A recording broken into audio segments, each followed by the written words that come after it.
Hulikam ang pagnanakaw ng isang lalaki sa isang bahay sa Antipolo, Rizal. Mahigit 20,000 pesos sa halaga ng pera at gamit ang tinangay ng salarin na pinaghahanap pa. May unang balita si EJ Gomez. Mahimbing na natutulog ang pamilyang ito sa kanilang bahay sa Antipolo City madaling araw nitong linggo.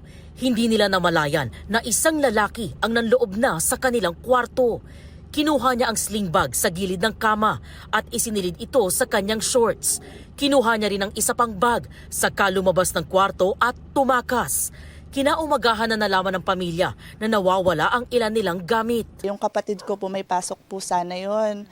So 6 a.m. Hindi po siya nakarinig ng kahit anong alarm. Kasi nga po, nawawala na yung phone niya. Ginising din po ako nung asawa ko, may pasok naman siya ng 9 a.m. So ngayon ang sabi po nila sa akin, nawawala yung cellphone nila tsaka yung wallet. Chinek nila ang CCTV sa kanilang kwarto at nakita ang lalaking nagnakaw. Kinabahan ako talaga, ma'am, kasi napahagis pa ako ng cellphone noon.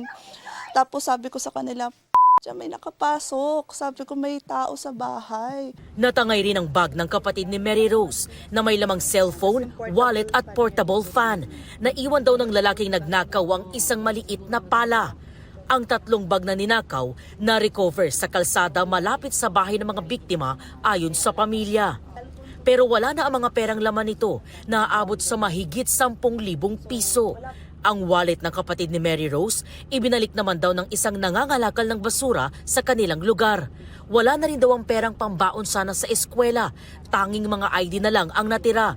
Sumatotal, nasa mahigit 20,000 pisong halaga ng pera at gamit ang natangay.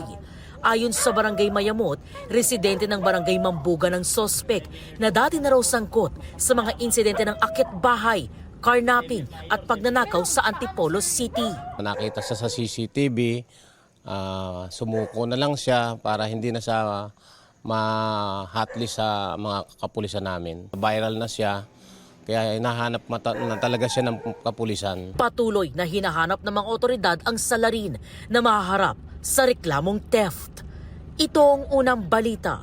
EJ Gomez para sa GMA Integrated News. Igan, mauna ka sa mga balita, mag-subscribe na sa GMA Integrated News sa YouTube para sa iba't ibang ulat sa ating bansa.